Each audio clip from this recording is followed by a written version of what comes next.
ನನಗೆ ಮೈನಾ ಅನ್ನೋದು ನನಗೆ ಭಾಳ ಇಷ್ಟ ಆಯಿತು. ನನಗೆ ಇವತ್ತು ಜನ ನೆನೆಸ್ಕೊತಾರಲ್ಲ, ಇವತ್ತು ಜನ ಇಷ್ಟಪಡ್ತಾರಲ್ಲ, ನನಗೆ ಭಾಳ ಖುಷಿ ಕೊಡ್ತದೆ.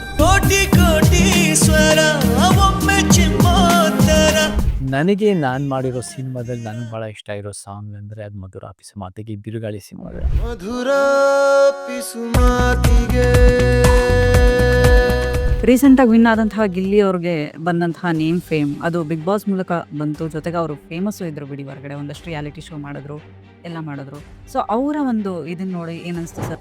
ಆ ಫೇಮು, ಆ ಹೆಸರು, ಆ ಒಂದು ಸೆಲೆಬ್ರಿಟಿ ಸ್ಟ್ಯಾಟಸ್ ತೊಗೊಂಡು ಸಮಾಜಕ್ಕೆ ಉಪಯೋಗಕರವಾಗಿ ಮಾಡಿದ್ರೆ ಮಾತ್ರ ಅದಕ್ಕೊಂದು ತೂಕ ಬರುತ್ತೆ ಅನ್ನೋದು ನನ್ನ ವಾದ. ಯಶ್ ಸರ್, ರಿಷಬ್ ಶೆಟ್ಟಿ ಅವರು ಜಾನ್ ಲೆವೆಲ್ಗೆ ಅಂದರೆ ಅವರು ಲೈಕ್ ರಾಮಾಯಣ ಅನ್ನುವಂತಹ ಸಿನಿಮಾ ಮಾಡ್ತಿದ್ದಾರೆ. ಟಾಕ್ಸಿಕ್ ಒಂದು ದೊಡ್ಡ ಮಟ್ಟದ ಸಿನಿಮಾ ಅದು. ಇವರೆಲ್ಲ ನಮ್ಮ ಕನ್ನಡದವ್ರು ಎಷ್ಟು ಲೆವೆಲಿಗೆ ಬೆಳೀತಿದಾರಲ್ಲ ಅನ್ನುವಂತಹ ಖುಷಿ.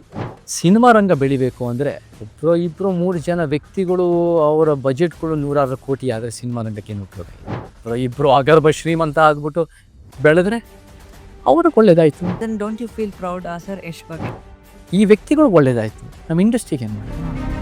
ಜನಗಳಿಗೆ ಸರಿ ಅನಿಸುತ್ತೆ, ಚೇತನ್ ಅವ್ರಿಗೆ ಅದು ಸರಿ ಅನಿಸಲ್ಲ. ಚೇತನ್ ಅವ್ರು ಯಾವಾಗಲೂ ವಿರೋಧವಾಗಿರ್ತಾರೆ. ಅದರಲ್ಲಿ ಸತ್ಯ ಇದೆ ಅಂದರೆ ನೀವು ಒಪ್ಕೊಳ್ಳಿ, ಸತ್ಯ ಇಲ್ಲ ಅಂದರೆ ದಲಿತರು ಅಂದರೆ ನಿಮ್ಮ ಪ್ರಕಾರ ಯಾರು? ವ್ಯವಸ್ಥೆನೇ ಹಾಳಾಗ್ಬಿಟ್ಟಿದೆ.